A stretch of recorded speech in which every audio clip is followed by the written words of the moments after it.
to tangy and spicy.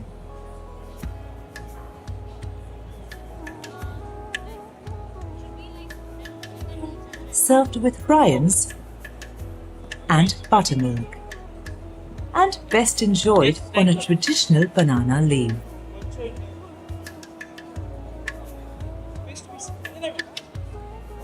For a quick snack any time of the day, you can savor the delightful buttery dosas. Chomp on crispy vadas, dig into the humble pongal. Enjoy melt-in-your-mouth steamed idlis with coconut chutney and a bowl of piping hot sambar. And top it all off with a freshly brewed cup of frothy filter coffee, a specialty of Tamil Nadu, served in the traditional style. The process of making filter coffee includes boiling milk, to which a thick decoction is added, but never boiled, followed by sugar. The liquid is then deftly and repeatedly juggled between a saucepan and a mug to give it extra foam.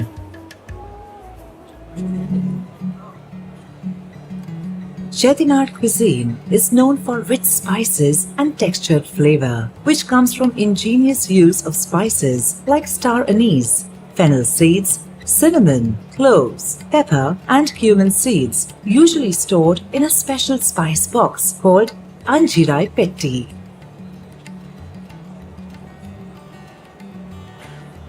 Indulge in the world-famous Chettinad chicken curry, made of freshly ground spices along with generous portions of shallots, tomatoes, ginger, chilies, and coconut.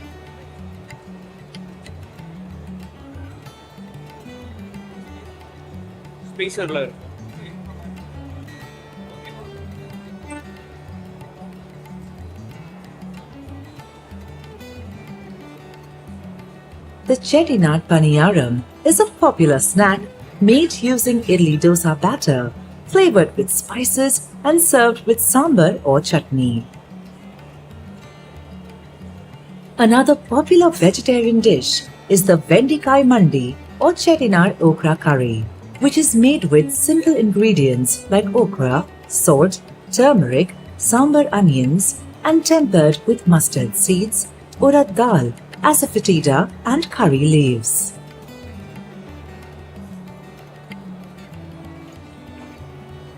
For those with a sweet tooth, there is Kavuni Arisi, a popular Chettinad dessert made from black rice, sugar, ghee, and grated coconut.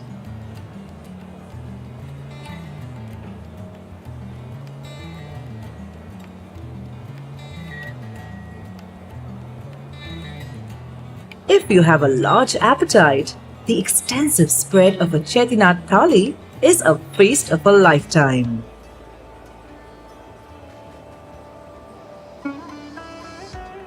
Kongu Nadu cuisine, mostly found in the western part of Tamil Nadu, is known for simple flavors that combine locally sourced fresh produce with ingredients like turmeric, pepper, cumin seed, and other indigenous spices. A vegetarian favorite is Arisi Parappu Sadam, a one-pot healthy dish made with rice and lentils and flavored with turmeric, sambar powder, and other traditional spices.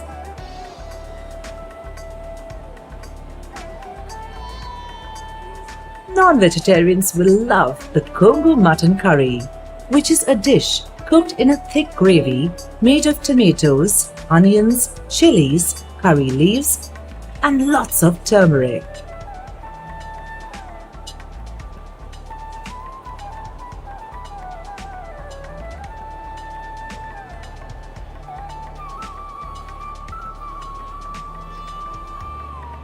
Distinctive to Kanyakumari and its surroundings, the Nanjal Nadu cuisine is a delectable mix of the rich culinary traditions of Tamil Nadu and Kerala. Fish and coconut are predominantly used, and flavors are enhanced by spices like pepper, chilies, ginger, and garlic. Savor the avial, a healthy, flavorful dish of mixed vegetables in a coconut and turmeric sauce. Seafood lovers must try the Nanjal fish curry, cooked in a tangy gravy made from coconut, tamarind, tomatoes, turmeric, and other spices, and the fish fry, made in a paste combining traditional spices. For dessert, enjoy the plate cake, a local specialty made from rice and coconut. Come to Tamil Nadu and experience a burst of flavors like no other.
A very good evening, ladies and gentlemen. Welcome back. Next on the sessions, we are going to have a fireside chat on the most important aspects of human life, which is none other than our very own favorite delicacy, basic food. From college breaks to our everyday dates out, food travels before we do. A traveler tastes something local, falls in love with it, shares it, adapts it, and suddenly a local dish finds a global audience. The topic, how global travel is changing local food, is going to enhance your knowledge on this. And if you ever traveled somewhere and had written craving for a dish that you can't recreate, this session is for you. Please join me in welcoming a chef who has shaped modern India food culture into India's most influential culinary figures, Master Chef Sanjeev Kapoor sir, onto the dais, please.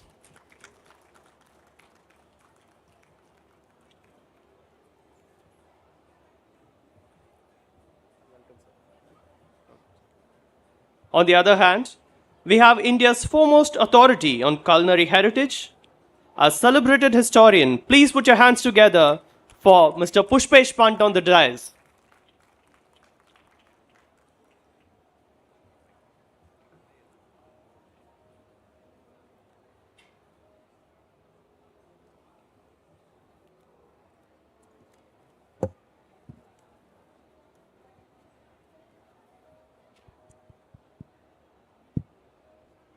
Begin? I'm sharing the stage with a man I admire very much, deeply, and the time is at premium, so we'll begin immediately.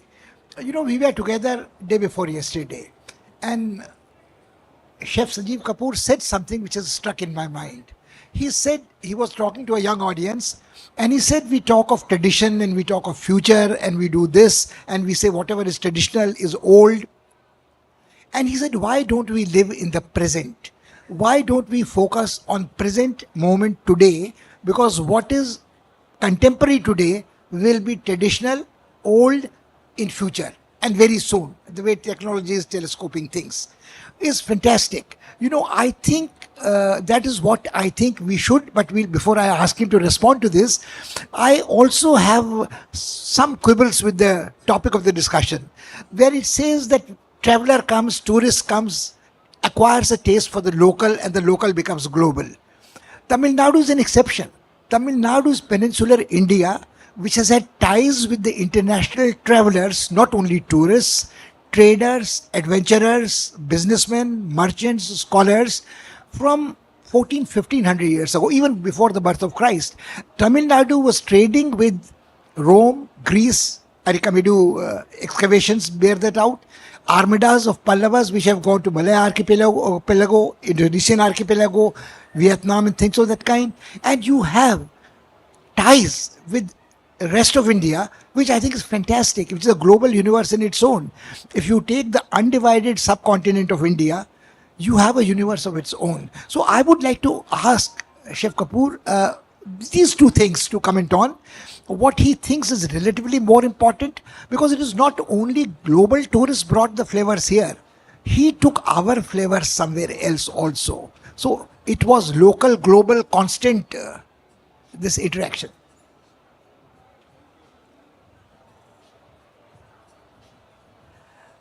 Thank you, Mr. Pant, and good afternoon to everyone.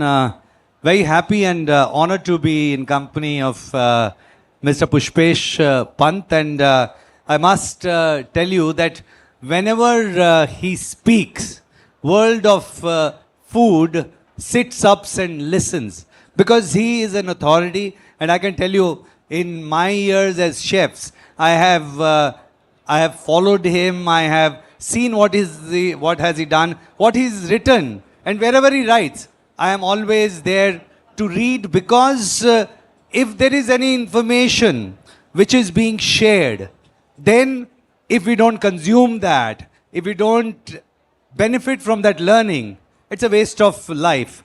And I'm very happy that today also I get a chance to be with him and learn more, and through us, maybe there is more learning here also. I must also share with you that in 2016, Mr. Pushpesh Pant was honored with the Padma Shri Award, and I was so happy.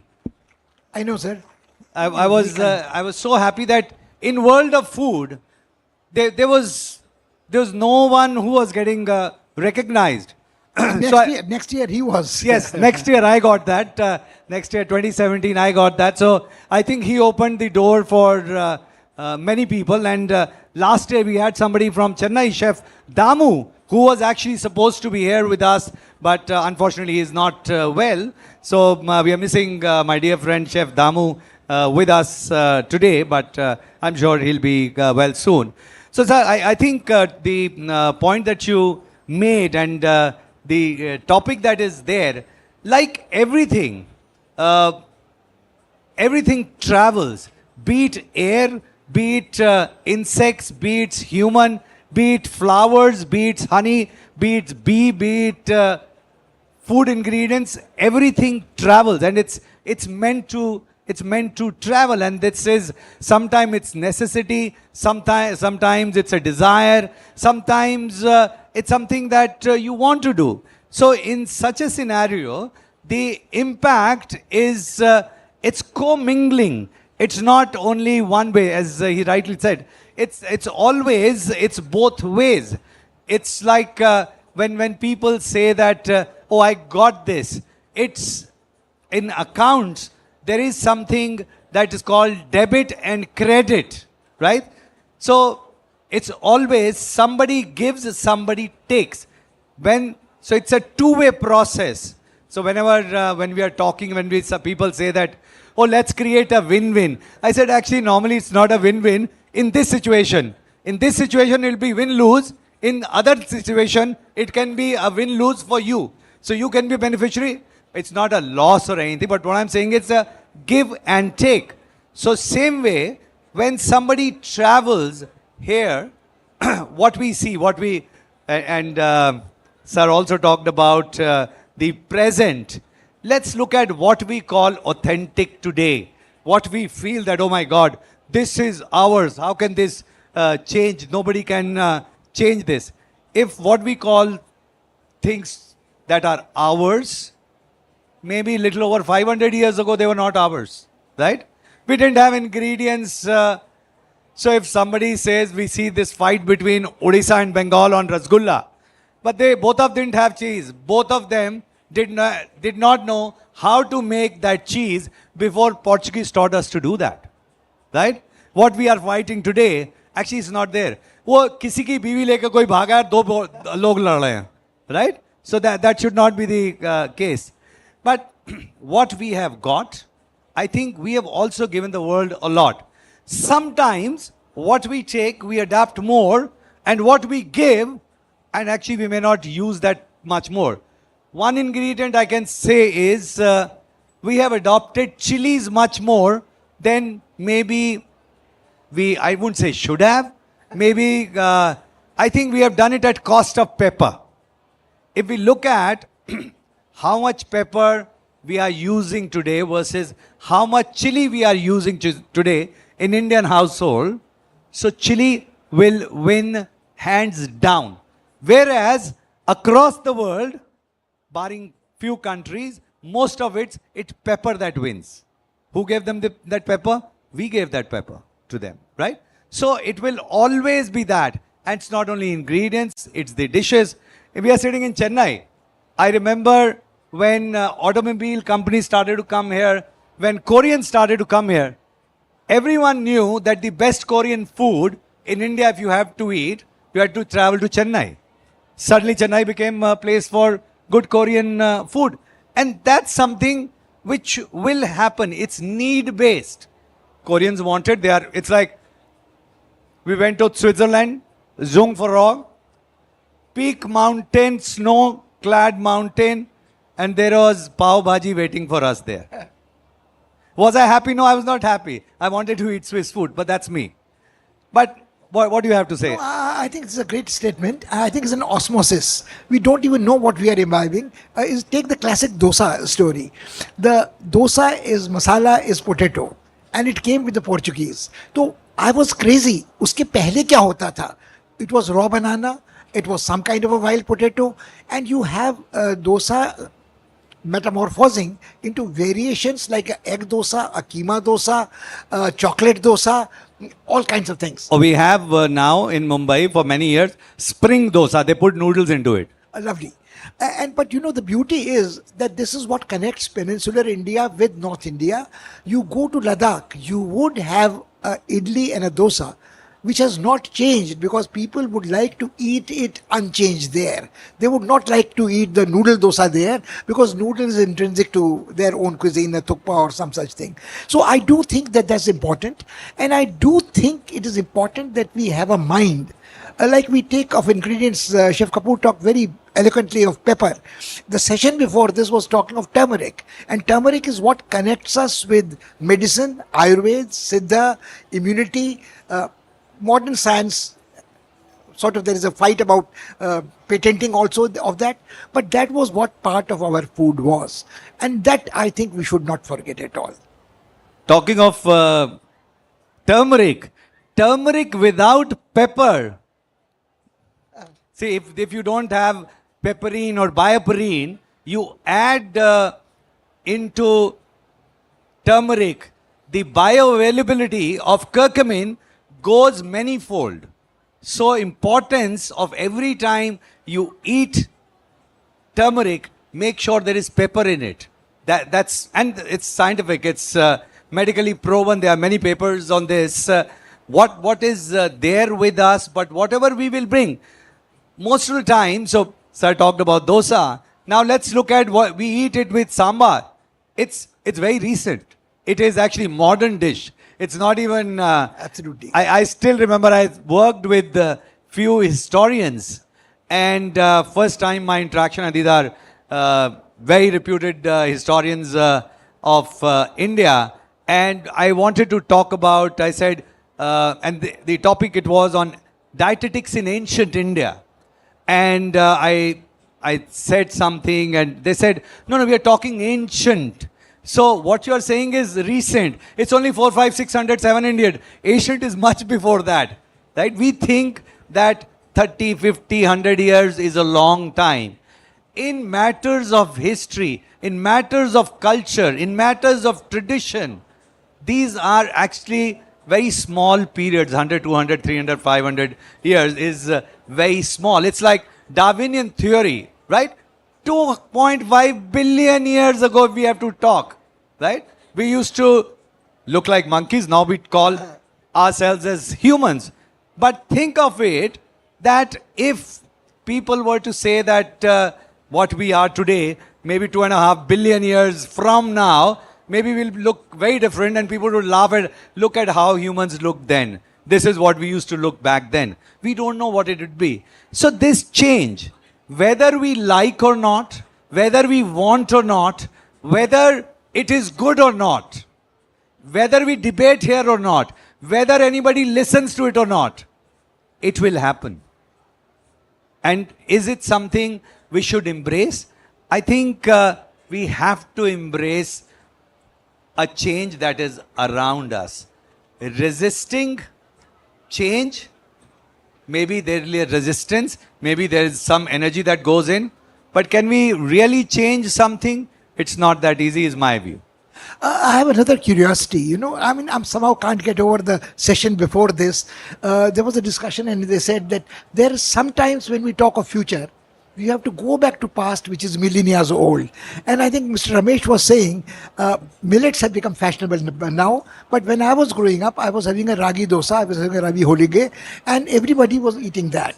Everybody was eating millets. Bajra, Gujarat mein, Rajasthan mein, Madwa in Bihar, Uttarakhand, Karnataka mein, Jwar in Deccan Plateau. So we probably go back to a kind of food which has stayed with us. Chanak, Godhum, Shak, going back to pre-Vedic period, and they are suddenly back in fashion again. Whether we like sattvic food or don't, whether we want to prescribe an Ayurvedic diet or not, we have to get to that there is a deshkal, there is a time and a place, and we have to eat accordingly. And I think I couldn't agree with you more. We can't fight with technology.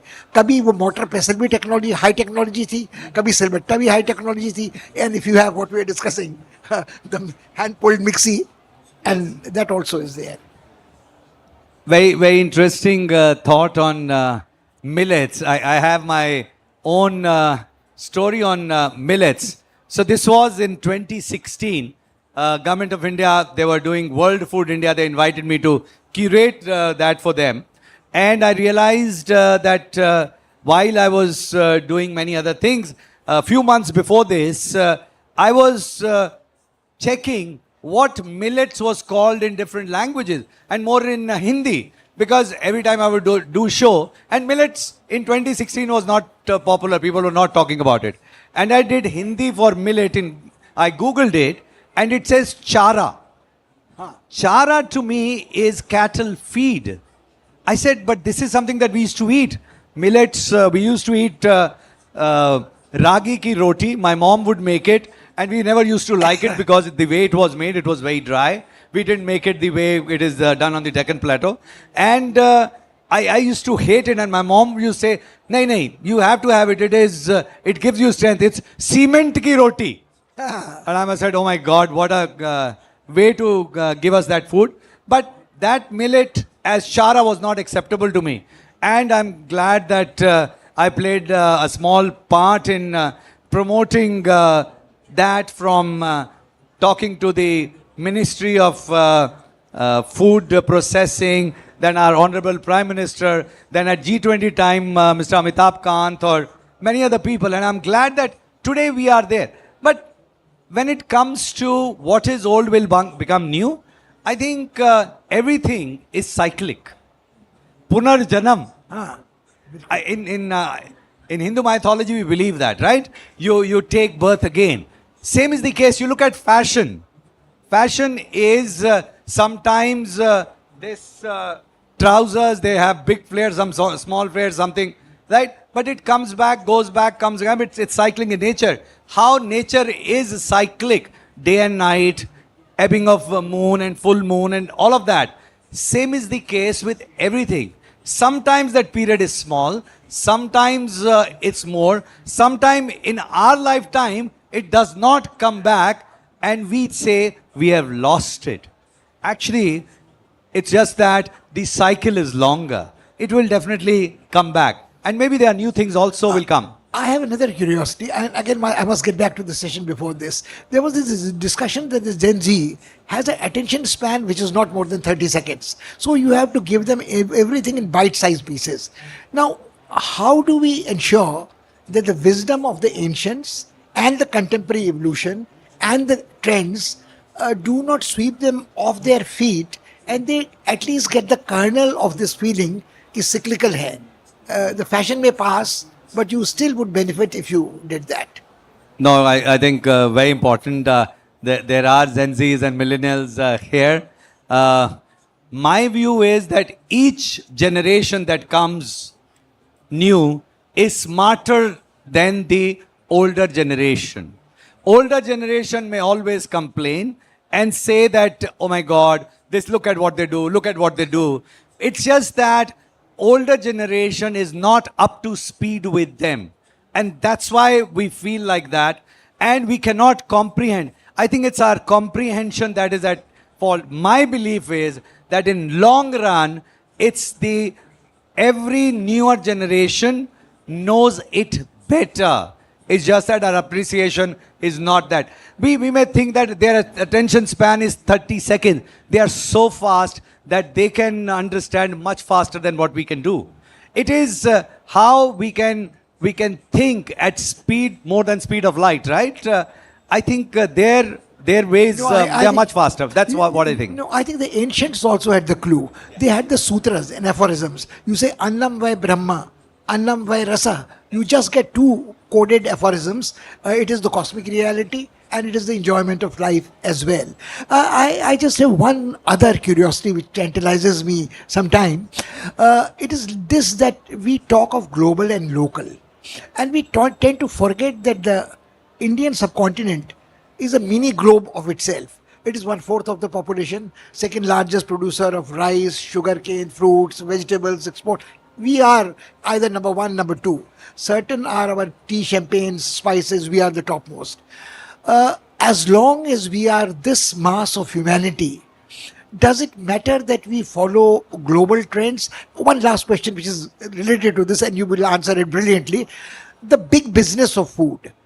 It is so, the business of food is only second to armaments and contraband drugs. So if the foreign companies want to bring their food, there are tariff wars, there are large business companies, they will incorporate some of the millets, they will incorporate some of the essential, but not do justice to them. And they will market something which might destroy the foundations. See, I think if we have to look at the macro picture does not have boundaries. Macro pictures, if I have to take a view from moon, for example, there are no physical boundaries that you see, right? Everything is global there. Everything is universal. Everything is, I think it's when we go micro, then these boundaries come in. So these boundaries are sometimes districts, sometimes states, sometimes nations, and that's what we say local and global, and that is how the social fabric is constructed. So we have to live by that. But as somebody who loves food, as somebody who I think is immersed into food, my belief is that food's role is to bridge any gap that is there. There are many things that break the world. There are many things that break humanity. Let food be the thing which brings everything together. For that, if our food has to go somewhere, we have to adopt somebody's food, so be it. If we have to be respectful for everyone. We cannot say that we want our food to be everywhere in the world and we will not adopt what is coming our way.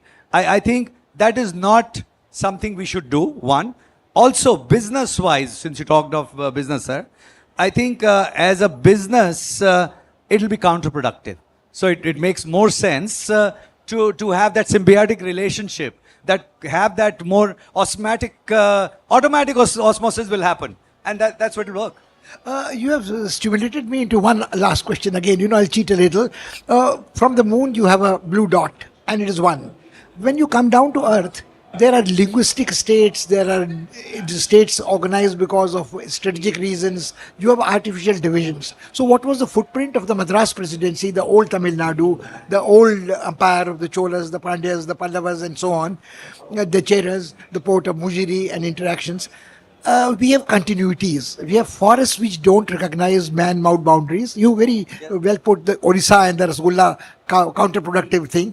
But if you have foraged foods, you have rivers interstate, food travels along these. and this will continue to be so. So, do we have to be hyper local about certain local recipes, or we treat them in a more fluid manner? I think there is place for everything. That is good part. Our humanity, like if you are looking at 8 billion people all across, right? I think there is room for everything. There is market for everything. It's just that what we decide to take ownership for. If we are in a place, I think we can take ownership of that place, because food is while it travels, but it is best served when it is fresh and local. So if that is the case, then hyperlocal works. Hyperlocal is something that would always be best. It will be best for health. It's best for everything. And let that ownership be there in sincerity and bring depth into it. Bring more understanding into it. So since we are here, how many people drink coffee here? Okay. And how many people drink the way South Indians make coffee, South Indian coffee? You like that, right? Do you know there is something that is very intrinsically important about the way coffee is had here in southern part of India? Look at the way coffee is popular worldwide. It is Italians made it popular. In Italy, there is no coffee that is grown, right? Africa, now today, of course, Latin America and India, there are many places where coffee is grown. But Italians made it popular through a technology where they could make it fast, not because it was fast, because extraction of flavor was more, extraction of color was more. So they brought in, they understood, and science knows that if you increase pressure in something, you can take the temperature up. Okay? Now, that is temperature at high pressure. That's coffee at high pressure. So coffee machines, they deliver not at atmospheric pressure. They deliver coffee at 12 bar, 14 bar, 16 bar, 20 bar pressure, which is high pressure. That's why you see coffee is here. Now think of coffee that is you have at home in southern part of India. You take how is decoction made? You put the coffee, put water, leave it. There is no pressure on anyone, not even on that coffee. It comes one drop at a time. That is such a relaxed way, a luxurious way of having coffee. Remember, the coffee that South Indians have is the most luxurious coffee that can be had. Now bring depth into that. Bring more romance into it.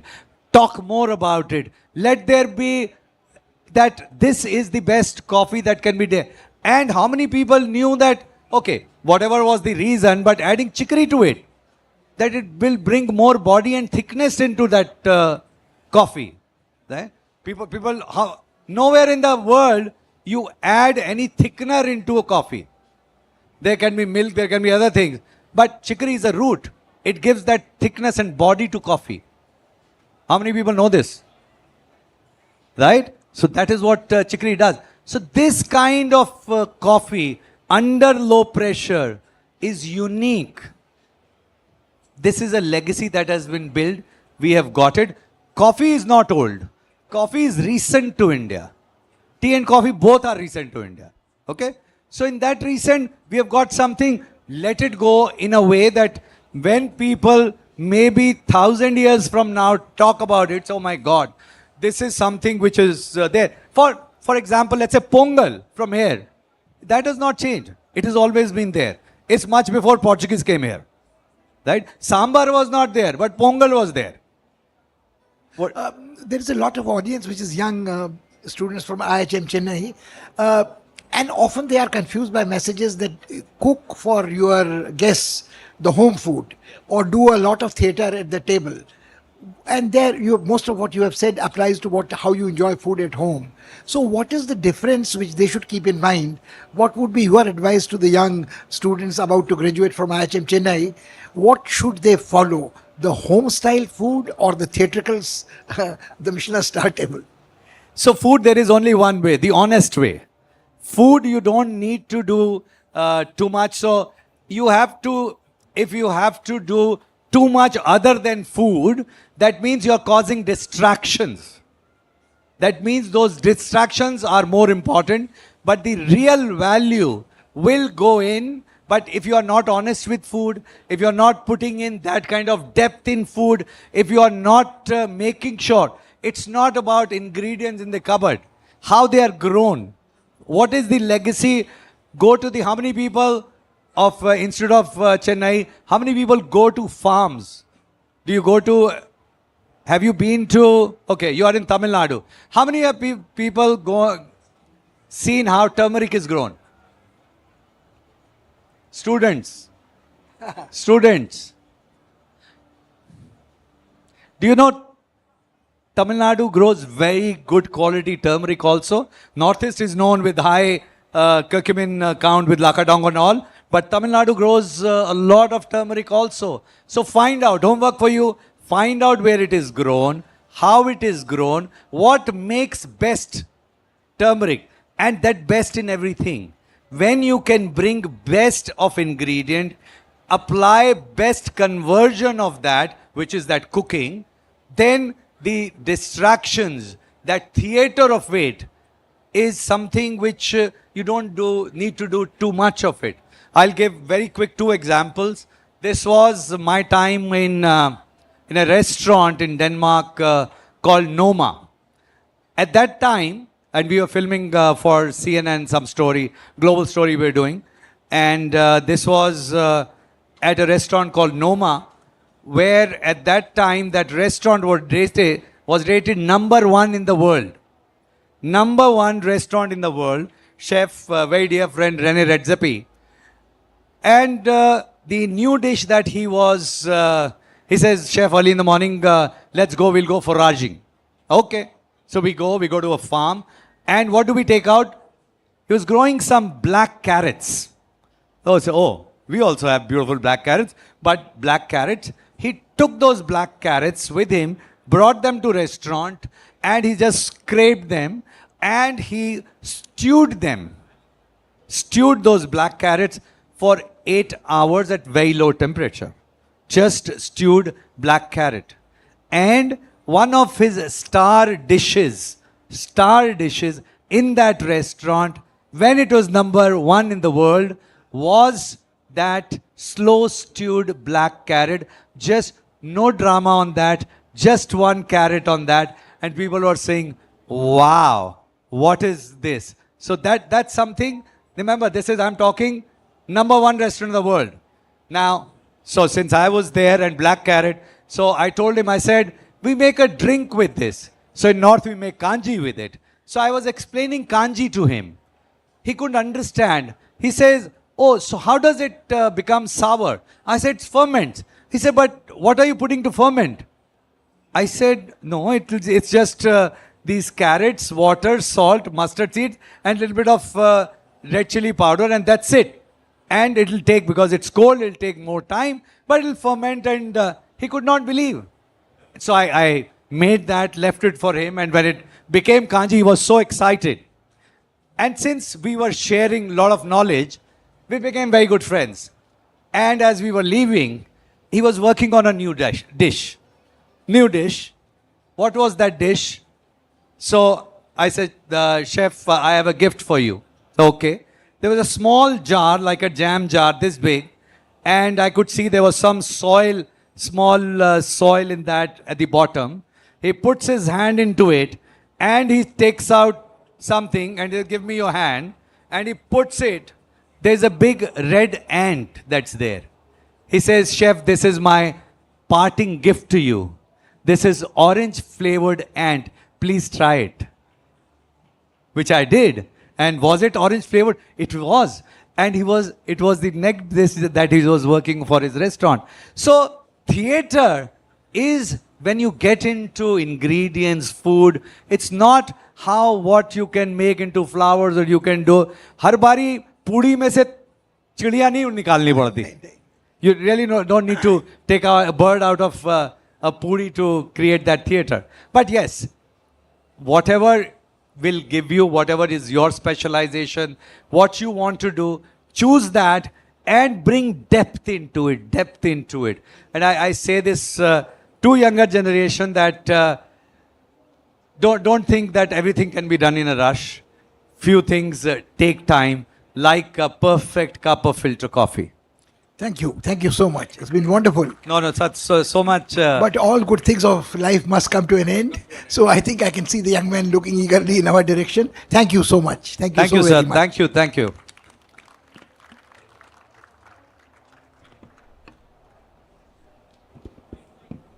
Check. Yeah. Thank you for your insights, esteemed panelists. We request for the felicitation of our esteemed delegates on the dais. We have our JMD, Tea and Cooperative Milk Producers Federation Limited, Chennai, Ms. S. Kavita IAS on the dais to felicitate.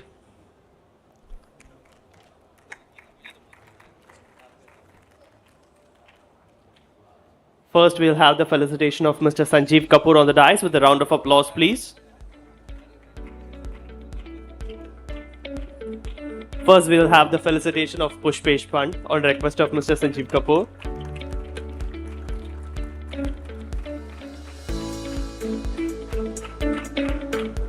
Now we'll have the felicitation of Mr. Sanjeev Kapoor on the dais.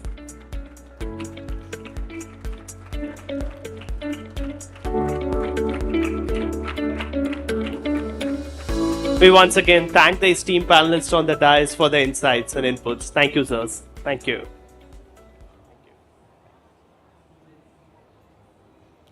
And we thank Ms. Kavita Ma'am IAS for the felicitation. We'll have a very short break now and we'll commence with the next session soon.